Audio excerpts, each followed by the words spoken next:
evening, ladies and gentlemen. Welcome back to another episode of All Out Necessity. I have here tonight, church, sister Randi, Skye. Hallelujah, hallelujah. Ain't that much church, but how y'all doing tonight? Thanks for having me, man. It's a pleasure. Of course. You know I had to do it. I mean, ever since I met you at Cats, it was like connection. Hello, she's goofy, I'm goofy. Duh, Word. like we had to do it. So, let's start off with just kind of family life. How many kids you have? Actually, I have 3 in the home right now. I have 1 biological son, but I also have 2 stepkids, but they mine. So 3 kids all together in the household. Okay. So, they eating up everything, Of course. Yeah. How was that during the pandemic? During the pandemic, it was a little crazy because, we're not used to having them in the home all day long. And I don't know, for some reason, children are constantly hungry. They gave us 1 set of pandemic food stamps and didn't give us no more. It's kind of like, who's going to feed the rest for the rest of it? It's kind of like when they parachute the food out. It's just like, here, there you go. Basically. This is for this month, and we'll come back. Yeah, but I got 2 boys. They're all, 11, 12, and 16. Yeah. And they all play sports. So, yeah, they're constantly hungry and musty. That's what we're dealing with. Yes. Little boys. Yes. And you said 3 boys? 2. 2 boys and a girl. Mm-hmm. Okay. And married? No, I'm not married. Okay, so You might as well say we common law.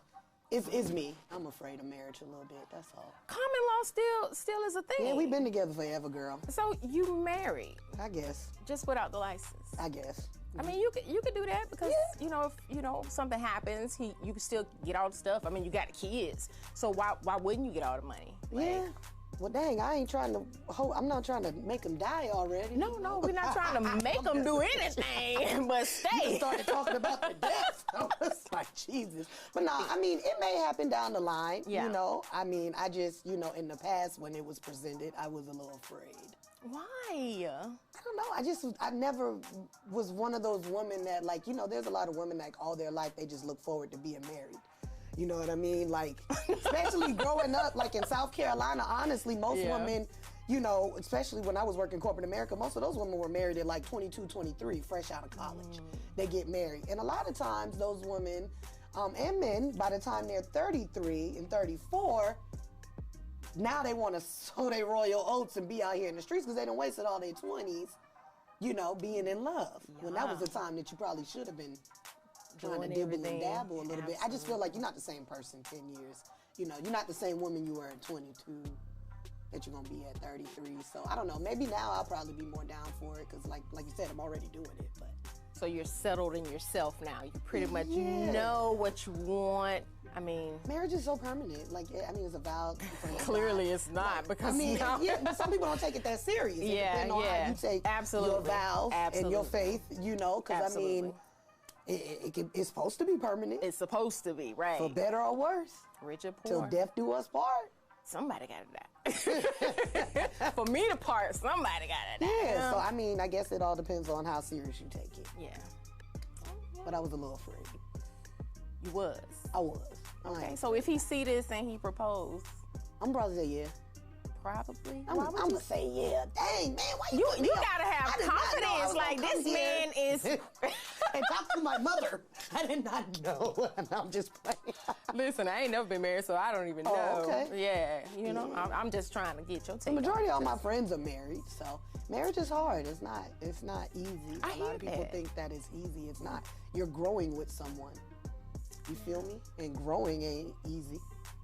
Growing with life yourself isn't easy. Exactly. Right. So imagine you doing it with others. Exactly. And got to take care of others. So, yeah. Yeah, and you have kids and stepkids. Yeah. Just one big happy Brady family. Yeah, definitely that. Yeah.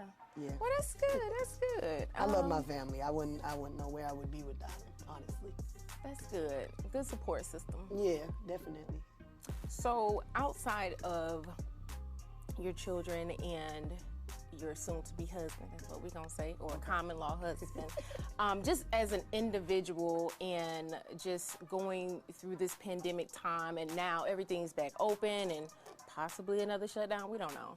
But how is that, like, in regards to trying to maintain the household and look into the future for, okay, this is what we got to do for the next level, the next step, because everybody has a plan to grow and have goals. Like, how are you looking as an individual comedian, entertainer, to be a support and a provision for your family?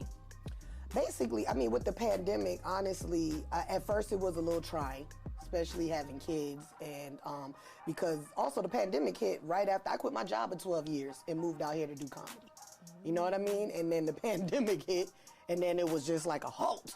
So you moved right after the pandemic? Like right before. Right before. Mm-hmm. So you're new to Atlanta? Yeah, well, it's going on 2 years now. It'll be 2 years next month. Yeah, I'm new here. I was already driving here and doing shows here, right, and traveling a lot. Mm-hmm. So, you know, I already was getting my name out here in the comedy world, but I just knew that this would be a better opportunity for me. But during the pandemic, I basically, for a second, was a little depressed because of the fact that, you know, my work got shut down. I'm not working a regular job. I don't know how long this 401k gonna hold up. You know what I mean? Right. But basically, I found other avenues to get my comedy out there. I just started getting online and just started pushing online, got on TikTok, ended up going trending on TikTok. I'm at 2.9 million views right now. Yes, ma'am. You know, so I mean, I just found out different ways. We started doing scavenger hunts with people online, me and Whole Squad Funny, my girls, who would do improv together. You know, we just found ways of doing things online. We tried to do comedy shows in the garage.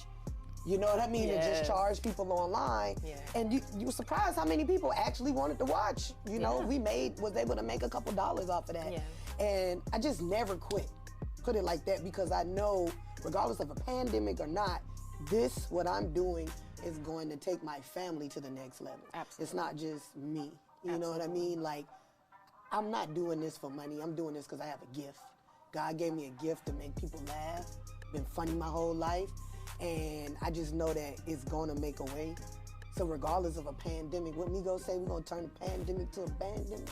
You know what I'm saying? Like, the pandemic, ain't nothing gonna stop this. Right. You know what I mean? It's just nothing gonna stop this. So I just, like I said, the pandemic just made me work harder and made me think outside the box to get me where I needed to be. And I know it's gonna get my family to the next level as well. Absolutely.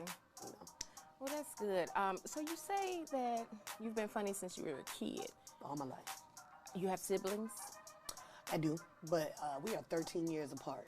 My parents divorced and they remarried and had kids. So, like, yeah, all my siblings, I'm 13 or more years older than them. So you're the eldest? I'm the oldest. Yeah, the eldest. Yep. Okay. So basically, you just had to make everybody laugh on your own. Yeah, my family funny though, man. My uncles, man, they ridiculous. You know what I'm saying? Like for real. If anybody know, like, you had to have tough skin to come around my family for one. Oh, talk about it. Back.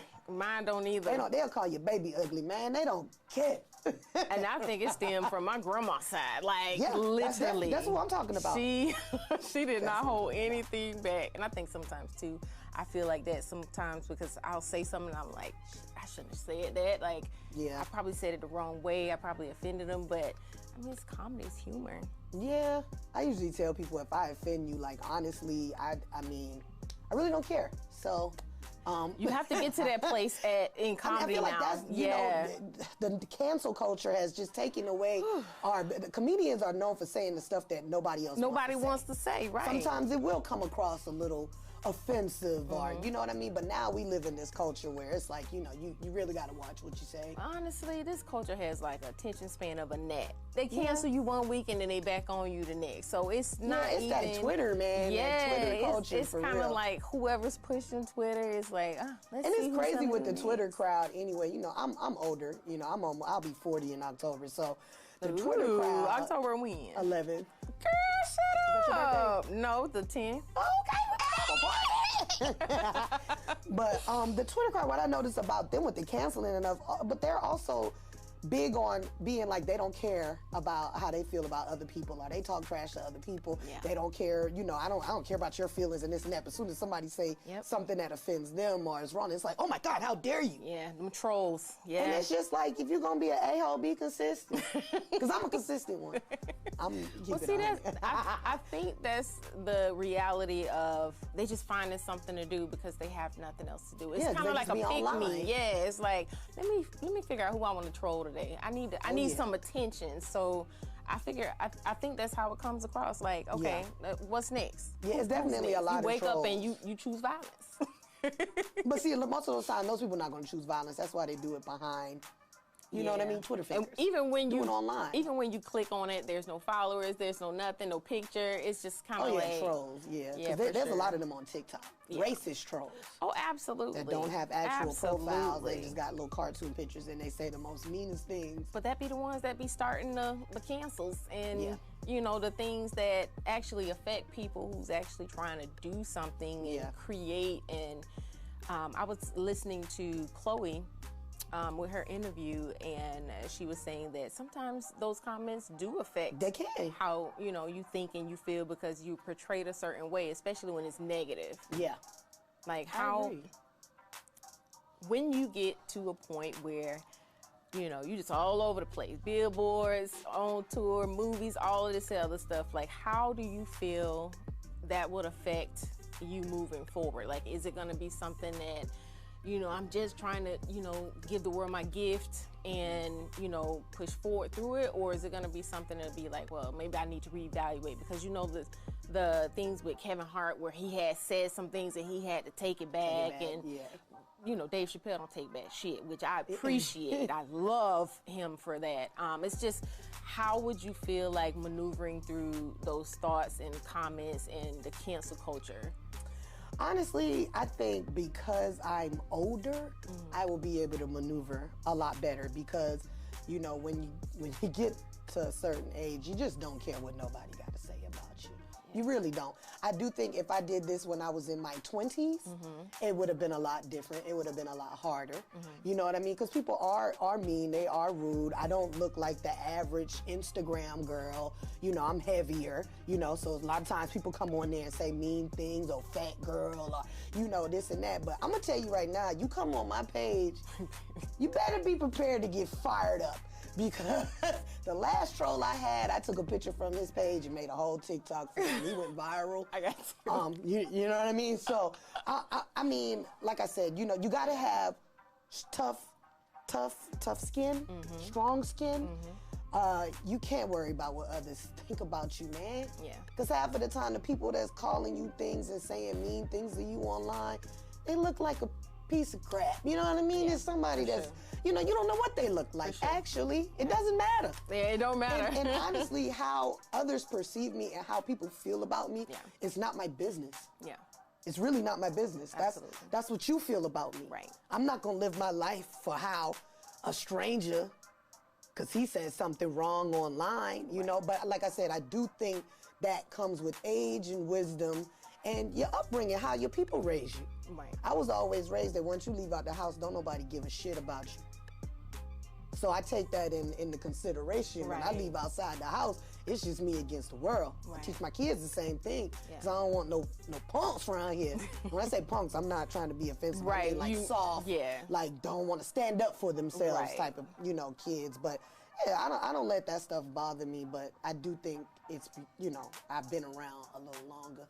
I've heard it all. Like I said, I dealt with it in the house.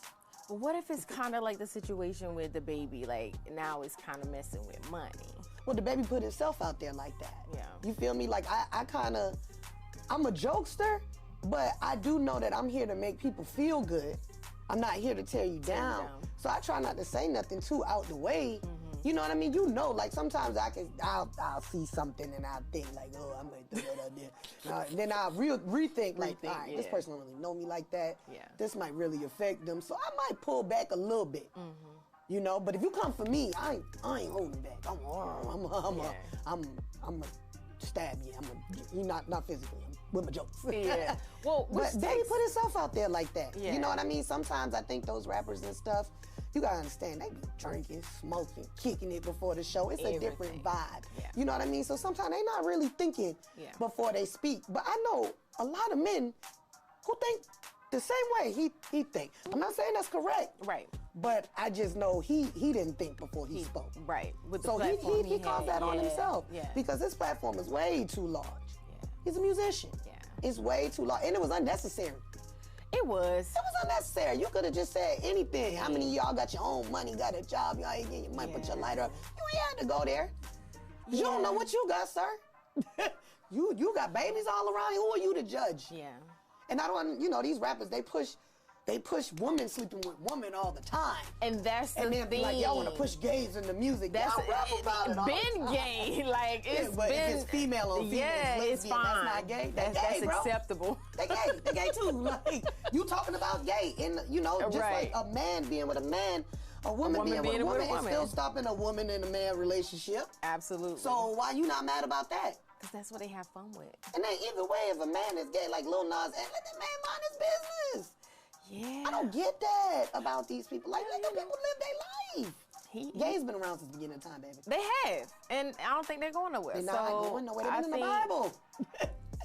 Yeah, they definitely were. They definitely were. I mean, they talked about band, you know the story, but otherwise, I mean, it's been around. But the baby put himself out there. I try not to do that. I try not to do, and I'm not a Twitter person where I just go on there and post all my feelings, so I ain't got to worry about nothing. And see, that's another thing, juggling a whole bunch of social media platforms and who needs what and how you want to do it, because I get stuck with that too sometimes with being creative and what they will take and what they want, because, Facebook is like the old people gossip station. Twitter is like just everything hits Twitter first. I don't care what it is. Even with... We always asking today, why is R. Kelly trending?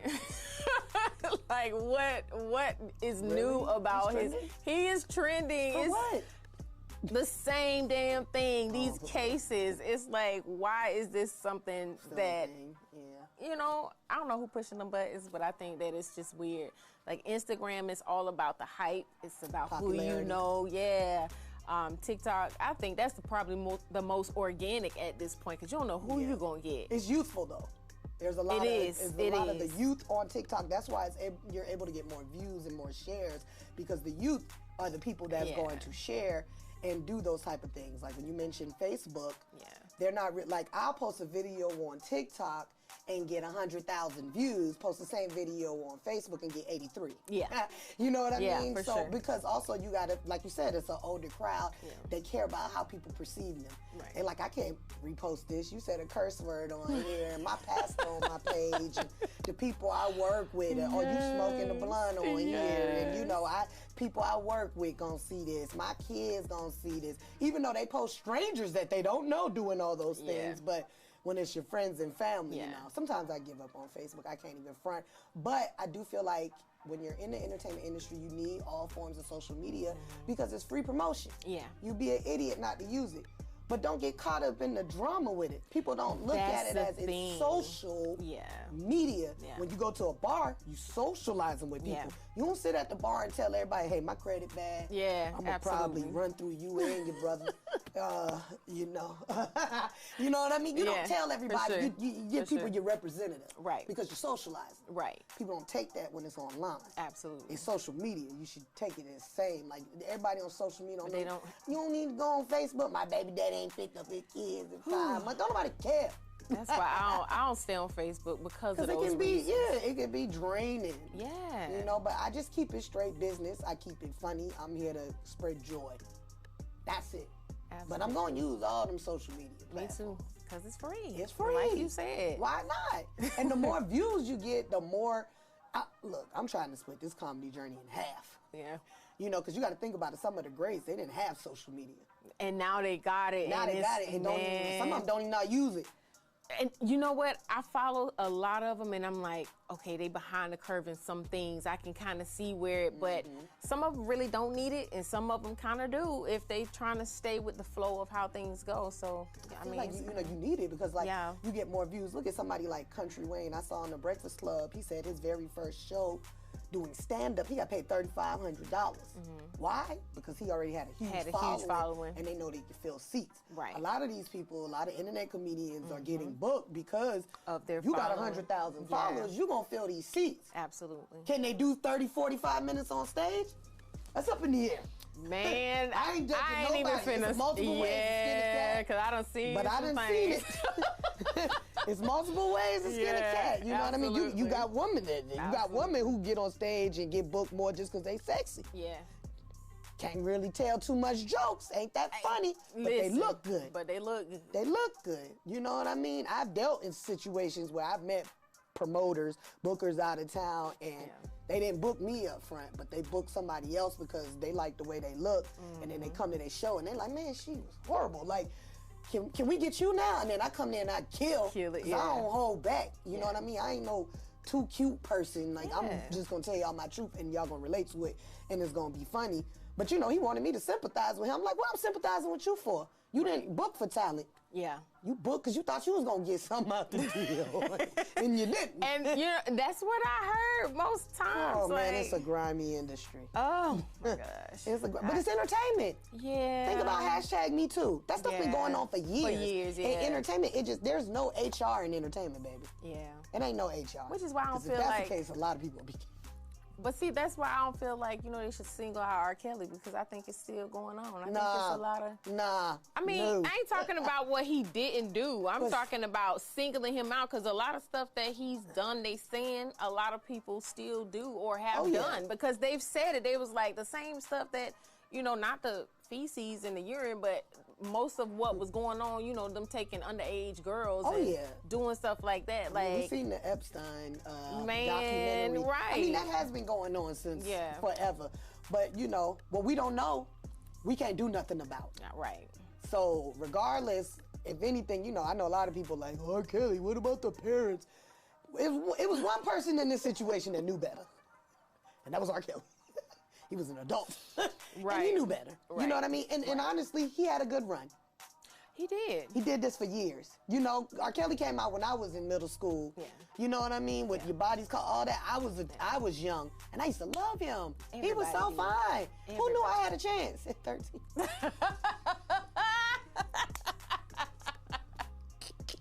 I'm sorry. I had a chance then. Oh my God. Cancel R. Kelly. I'm sorry, guys. I think he's already done. He done. I think he's done. He done. I think he stinks too. But anyways, I don't know. I just feel like he has a smell about him. It would look that way. It would definitely appear to be that way. He has a stench, yes. Yeah. But whatever you do in the dark is gonna come to light sooner or later, man. Every single time. It doesn't matter. So those people who are doing that type of stuff, you're gonna get found out. Yeah. You're going to. And plus karma is horrible. When you're doing bad things to people, it's you're gonna feel it somehow. Some way. Somehow, some way. So, all right. Before we go on break, this is a topic that I got from my viewers on TikTok. Like, we were talking about the following, which is my largest viewing, and we talk a lot about relationships and dating. And they wanted to, I guess, veer on what's a mandate, meaning monogamy versus polygamy. Like, is polygamy the supposed way of doing things and we're forcing monogamy, or is it just, now something that's becoming more relevant because of, everything's, you can do whatever you want to do now? I think that's what it is. I think people are more accepting to what they really want to do. In the past, and with older generations, they are very stuck on tradition. And this is how things are supposed to be. Right. Whereas this new generation and newer people are like, nah, that's not what I'm on. And I feel like honestly with you know, monogamy, polygamy. I feel like what's best for you and your partner is what you should do. Right. Some people, you know, I've heard have great relationships where they date outside of their marriage, or they have open relationships or polygamous, and they are thriving. Right. More than I know people that are on a one-on-one relationship, you know, that's just sitting in the house like, where's my coat? I'm ready to get up out. You know what I mean? Because, and a lot of times in monogamous relationships, they're bored. Yeah. It's not about them falling out of love with you. Yeah. You've been with this person 20 plus years. You keep trying to give me the side meat. Well, we just laying on our side. Sometimes it's like, you know, I just want a little adventure, but I do feel like all parties should always be honest. Yes. You know what I mean? I feel like in the past, a lot of people have always just, you know, lied and made it seem like they're just with you when they're dating others. That's where my issue comes in, because I don't mind polygamy. You do what you want to do, like you said, but the point is all parties need to know what's going on. Be honest. And a lot of men know they want to be polygamous, but they don't want you to. Right, and they don't want to let you go either. Stupid. And they don't want to let you go either. Okay, well, I'm gone. But see, that's the thing about it. It's like, that's why they don't say nothing, because they want to keep you, but they want to still be able to do what they do. Yeah, instead of having that conversation. Yeah. That's selfish, and I'm not with it. Me neither. Ain't gonna be no one-side polygamy relationship. What? If you do you what I just do, out here doing you. We do it. Yeah, I'm gonna have some fun too. I'm supposed to just be sitting at home while you on your other date.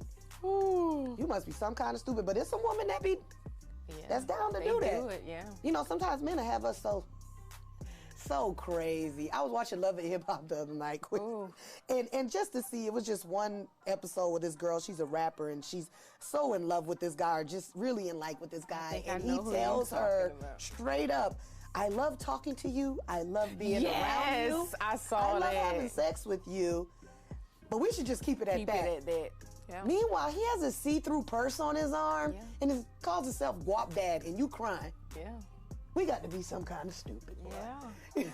It happens. You know what I mean? It happens, but I feel like also, too, it's because of how our standards are now. Mm-hmm. Because that is a part of us that we feel like, in order for us to have some head in the game, we have to be able to be, like, flexible when it comes to what's required or what's desired. Yeah. A lot of women are settling. Yeah. Settling, you know, and dealing with people, you know, just running them through the mud, you know, and just to say they got somebody. That's why my ass is still single. Yeah, don't settle. You deserve more, you know, don't rush it. Yeah. You know, being with somebody and happiness is like a butterfly. You chase it, you ain't never gonna catch it. Let it come to you and sit on your shoulder. Yeah, for sure. All right, well, we are going to go on break. When we come back, we'll have some more of comedian Randi Skye. You feeling the show yet? Don't forget to follow, subscribe, rate, and share the episodes. All Out Necessity will be right back. All right, guys, we are back. So, Miss Comedian Randi Skye, you've been in Atlanta for almost 2 years now. You quit your job after 12 years. You cut that 401k and that retirement short to live out your dream like everybody else do. It's either Atlanta or Hollywood. Yeah. You know? It's the Black Hollywood, though. Absolutely. It's popping here. And, you know, they moving to Atlanta more and more. They are. A lot of people are moving to Atlanta. I think it's real estate, too. They don't want to be honest. You know, you can get a $350,000 house that is the same size, dimensions, but in L.A., it might cost you $1.5 million. They moved back to South Carolina because of that. Absolutely. Got big old houses. Oh, yeah. Yeah, for sure. Yeah. I was looking at houses. I'm like, wait a minute. How much is that? Yeah. That's it? Yeah, mini mansions. Right. Can't get that over there. So, looking at a lot of what you do in comedy, do you roast? If I need to. Yeah. So, I don't like to, but I will. So it's like kind of heckler situation where it's I've had a heckler once. Just once? Just once. Oh, you good. I got it recorded, so I'll send you the video after. Please do. Shut his ass down. So how is heckle me and I got the microphone? Can't nobody hear you. So I go to comedy clubs a lot, and I see, you know, when it's that opportunity for the heckler to just jump out, whether it's a man or woman. But how is it more offensive as a stand-up as a female, or is it just oh, I'm just gonna show you what I'm about, and you're gonna shut up and listen to the rest of the show. Like, how do you feel like it's a disrespect, or? Yeah, I mean, of course it's disrespectful. Because the majority of the time, those people that are heckling, they think they funnier than you. So they think they can, do what you do. And I noticed also, not to do a race divide. Black people, boy, we some of the hardest to please, for one. We don't take For too sure. much. And I noticed, like, if I ever tell a white person, like, I'm a stand-up comedian, they like, oh, wow, that's amazing, you do comedy, wow. When I tell somebody black that, they like, oh, word, you ain't funnier than me. You made me laugh. That's because Pookie and them laughed at some of their jokes while they was smoking weed. And You can be funny on the porch with all your family. Right. It's a totally different ballgame when you in front of a bunch of strangers. Girl. I mean, it is. But when it comes to heckling, it is disrespectful because you're here for a comedy show, but you won't shut up. A lot of times hecklers are drunk. Yeah. And they just can't keep still no more and can't keep quiet. So, that happens. But yeah, you heckle me, I'm gonna put you in place to the point where ain't nobody gonna heckle me for the rest of the night. I'm gonna guarantee that. My mouth is so slick, I don't hold back. Yeah. You know what I mean? Like, where I'm from, it's just, we used to popping off at the mouth. Like, yes. I've seen some women just really take somebody. I think it should, but it is disrespectful, but you just gotta know how to handle it and you gotta know how to shut it up. A part of you being on that stage is you're in control. Yeah. You better learn how to take it or somebody else is gonna take it. Yeah. For sure. Suck it up, Buttercup. Buttercup. So, who do you listen to other comedians now? Like, who are some of the icons that you consider people who have helped your career in regards to whatever they did, what you saw, what they contributed? Like, who are some of your people who you watch? Well, stand-up wise, I'm real old school when it comes to people that I look up to, Martin Lawrence, of course, Richard Pryor, and Bernie Mac, Kings of Comedy. I'm more so on that spectrum.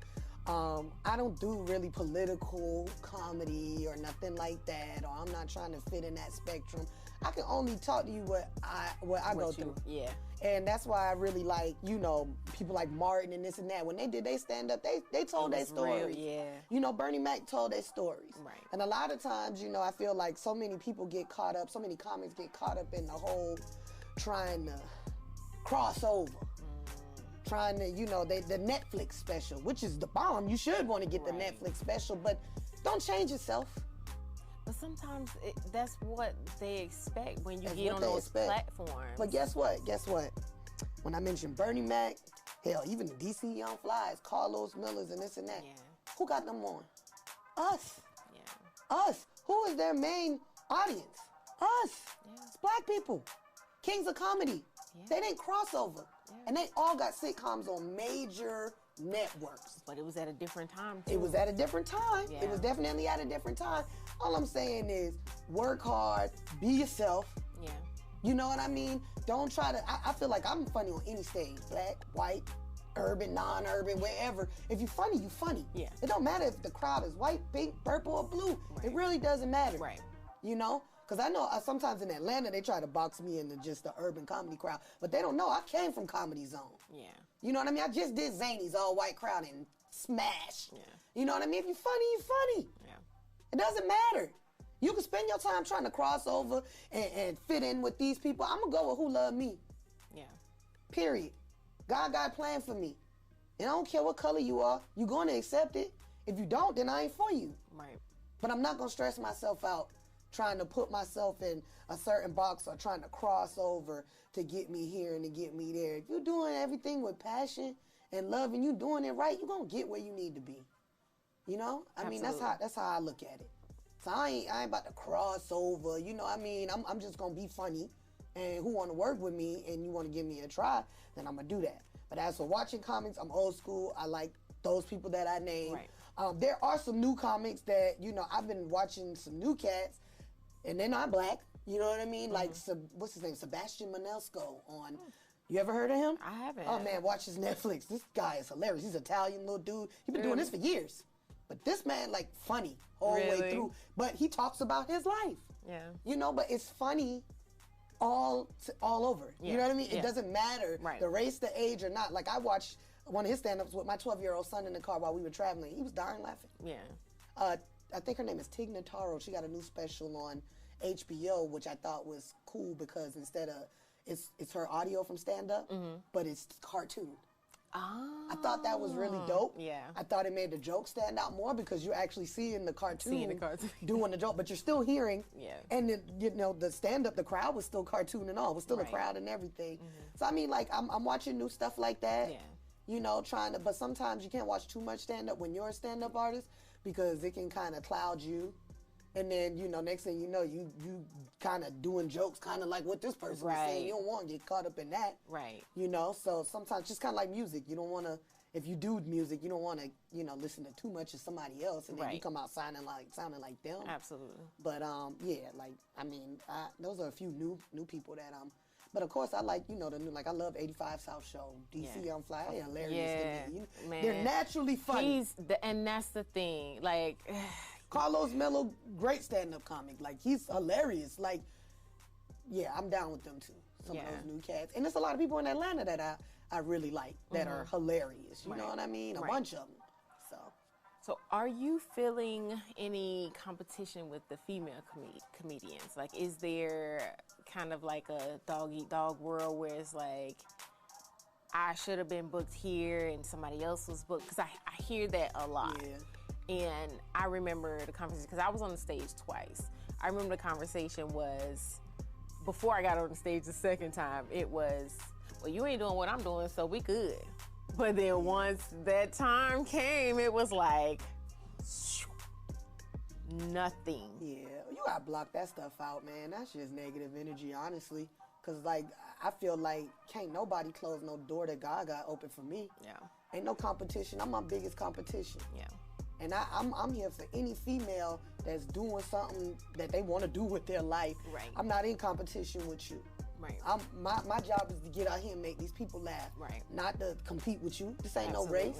I remember when I first met you, it was like, you getting up? I was like, Yeah, no. like get up, do you, be funny. And plus, it ain't no competition with me with a female comic. Cause guess what? I'm a comedian. Yeah. Comedian, not just female. Yeah. If I'm gonna be in competition with a woman, I'm gonna be in competition with With a a- dude too, cause I'm just as yes. funny as them. Right. Real talk. Right. But I ain't in competition with nobody. Right. Can't nobody stop what God got coming my way. My biggest competition is myself. I wish all these female comedians out here nothing but love. I always show nothing but love and respect. Now, if you got a little nasty attitude about you, I'm stay away. You know, but I'm still wish you nothing but blessings. Yeah. That's just the type of vibe I am. I'm a positive vibe gal. You know what I mean? Like, I done been through a lot. You know, I done beat cancer before. I got a purpose here. Yeah. You know what I'm saying? I ain't got time to be worried about who competing with me. I'm already at the finish line with the flag waving. I'm Right. what? I'm my own All right, competition. Shakara. I'm my own competition. Yes. Can't nobody stop this but me. Absolutely. Period. Absolutely. So, do you like to teach? Hell no. You see me trying to help my kids with their homework. Now, I don't do it no more. The blood pressure get too high, I get to cussing them out. I asked because you came up with the random black facts videos. So I want to know how that came across. Like, were you just sitting like, maybe that'd be a good idea to try to teach? Yeah, really good weed. That's what it was. You know, I was just zoned out one day. I don't know, I was just watching, like I said, I'm into the old school. I'm old school. Yeah. You know, and then I think the first one I did was the MC Hammer Pumps in a Bump. I just, like, we happened to been watching, I went home one weekend, we happened to have just been watching some old Hammer videos on YouTube, dying laughing, like, yo, this dude was wildin'. Right. You know, he like pumps in a bump. This one point, he just screamed in the song, we like the pump, stop, pump. Like, wait a minute, dude. You on a speed, you got on a speedo rapping on a rock? This is history. Nobody's doing this. And I was just like, you know, I'm about to just record this video, do a green screen. And I did the fact, and everybody was like, yo, this is genius. So I just was like, hell, I got to find one every month. I mean, every day. I did one every day for the month of February. Every single day I did one. And it was crazy because even some of the artists, like I know JJ Fad, they did a duet on TikTok, you know, because I gave them the Black History fact because they, rapped a verse with no words.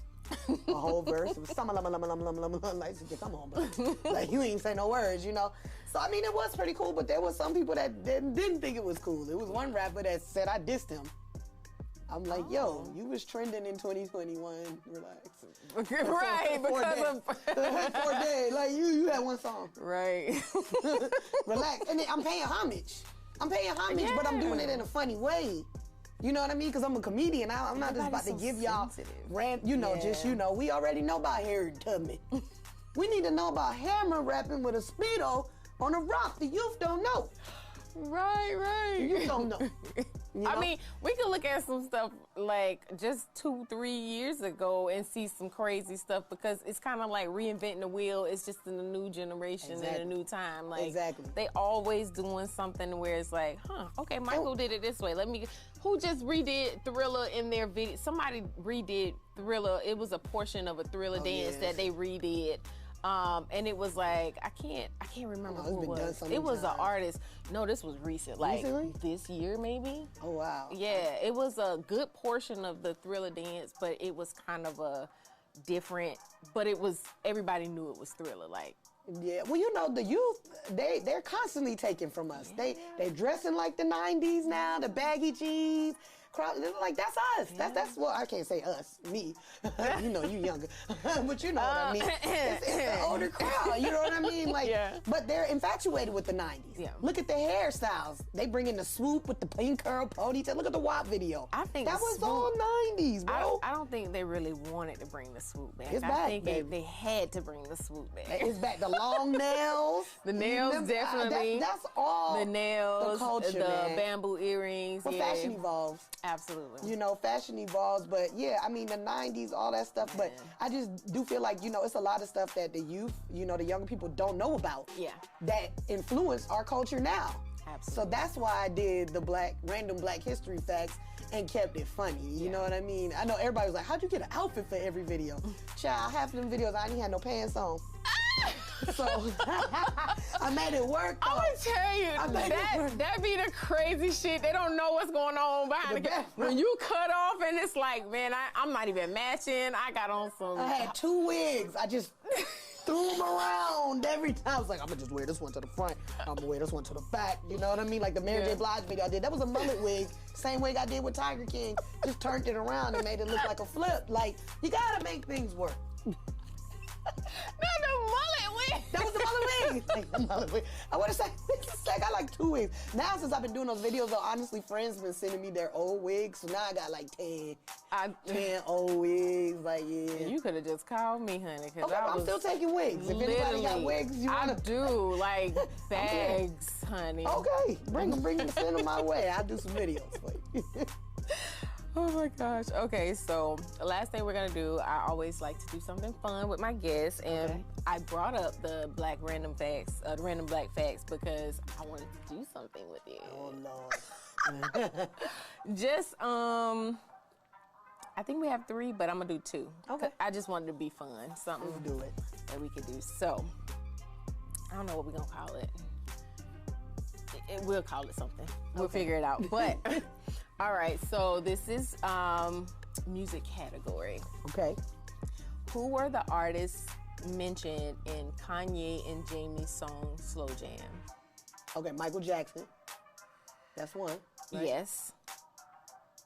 Light-skinned chick that look Michael Jackson got a dark-skinned chick that looks Think about the Tito Jackson?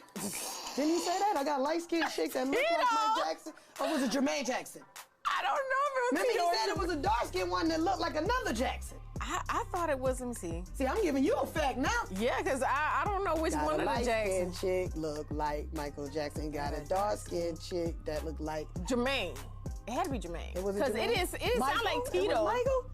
It might be, because he probably was talking about the old Mike. He probably was talking about the old Mike. You know, he was talking about the old Mike. So it's another, okay. I only remember one Mike, but. Well, I said Michael Jackson. Mike, and then remember the hook. Remember the hook. Now you say remember the hook, I can't even think of the guy.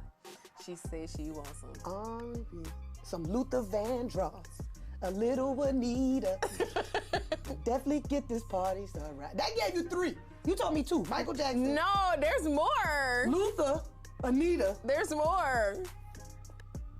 Man, I didn't know you had won all the songs now. Dang. No, just these who are I'm black missing? facts people need to know. And this is So how many am I missing? you're missing 1, 2, 3. 3 more names? Yeah. 3 more artists that are called out in this song, other than the 3 I named. No, it's 4 because you never said the 4th one. I think you skipped over that one because you said Michael, Anita, and Luther. Dang, What was man. the first one? If you think of the first one, you'll know the other ones.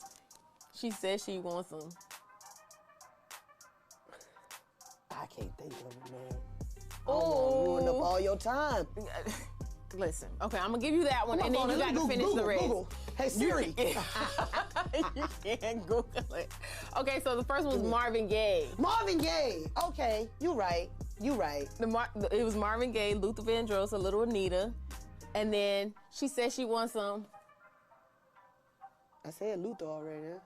Yeah, that was in the first part of it. Sing it.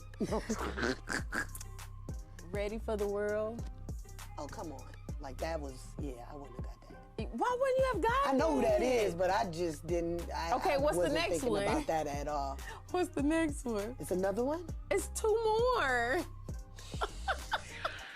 This is like one of those jumps. Like, why don't you know this? I don't know, because I'm on the spot. That's why. That's probably why. That's probably why I can't think on the spot. I told you I smoke weed.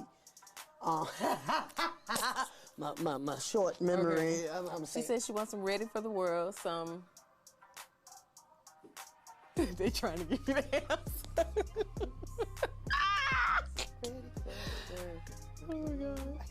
They trying to give you the answer. Whisper. You know when you was in class with Right, like... Give me the first one. New Edition. Right? and... Bobby Brown. But you know, that documentary was good, though. It was good. They Man, made they Bobby made Brown me look like. They made cry. Whitney look like. They made Bobby look like a child of God. Listen, Whitney that's why I had was him on crying, drugs. because I was like, he went through so much. Why she put him through that? But you know, I always heard Whitney was the one that was on that coke first, because you know she was a model, supermodel, before the singing, and we know. But now we don't know the real answer. But you still got one. You still got A New Edition. Boys and Men, they was in there. No, No. man, I done got 90% right, Shawty. No. All right, the last one was Minnie Riperton. Oh yeah, he did say that. Yeah. You got me. See, I was thinking about the verse. That's why I said the Michael Jackson part. I Yeah, was know, thinking and that's about why I said the hook. You gotta think Well, about the that's tune. somebody right. Dang, man. You Now know? people not gonna believe my Black History facts. I'm getting questions wrong. It's okay. Okay, hold on. It's I'm gonna okay. get this next one right though. Okay, this we one go. is not about music, but this one is about inventions. How about Okay. that? Okay. Hopefully you know this one. All right, Miss Mary Beatrice Davidson Kenner, Black woman, way back in the day. She created one of these: Okay. the crock pot, the salon sit under hair dryer, the moisture-proof pocket napkin, the adjustable seat belt. I'm happy. Right here. Can I call a friend? Call a friend, dollar friend. Can we get the 50-50? Let's see. Was it what's her name again? Mary Beatrice Davidson Kenner. I feel like, is it the seatbelt? No, the dryer. Hair dryer. No. Oh, damn. So I know 2 of them, ain't it? What's the other options? You said seatbelt and hair dryer. The crock pot and the moisture-proof pocket napkin.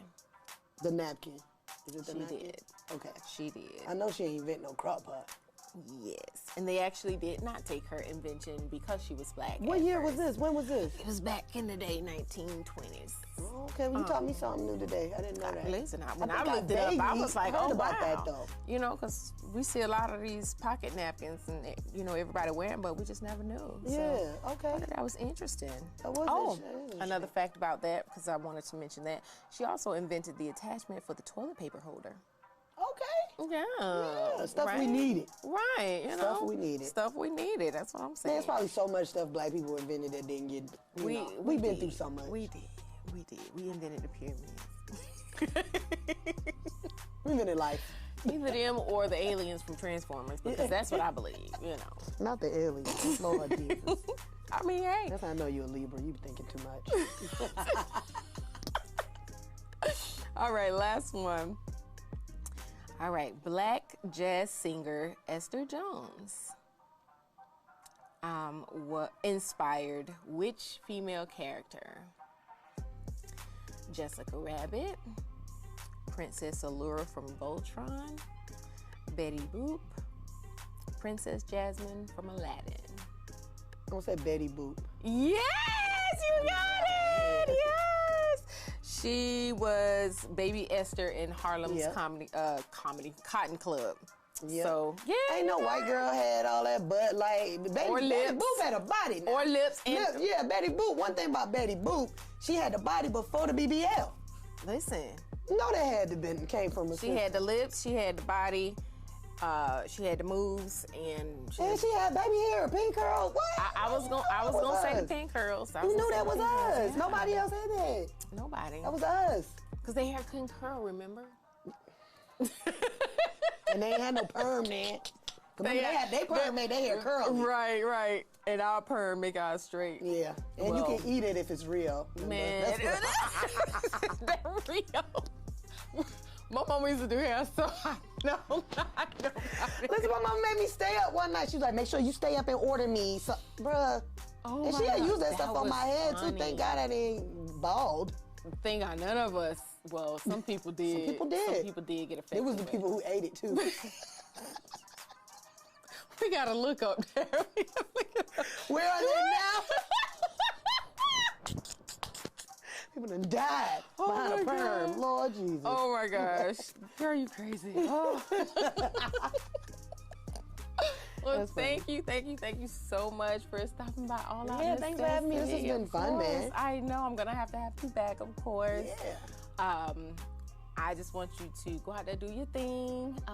You know you got my support for whatever. I'll be tuning in to whatever shows, whatever you need. So thank you. Thank you so much. Thanks for having me, man. I really Of appreciate this. course, This has been amazing. Keep doing this. I love this. I love everything that you're doing. I love your videos, all of that. You're such a pleasure to look at, for one. So that's a plus. Thank you. I'm not gay. No, I'm just playing. I'm just playing. I didn't think so, but if you were, I still take it as a compliment. So I don't discriminate. You know, some women be like, what does she mean I look good? I just love giving people compliments. Beautiful inside and out. I'm thankful that you had me here. This is dope, man. Thank you. All right, guys, thank you so much. Don't forget to tune in next week for another episode of All Out Necessity. Bye. So listen, make sure you stay tuned in every Monday to All Out Necessity, giving you love, life, and entertainment, because guess what? It's all out now, baby.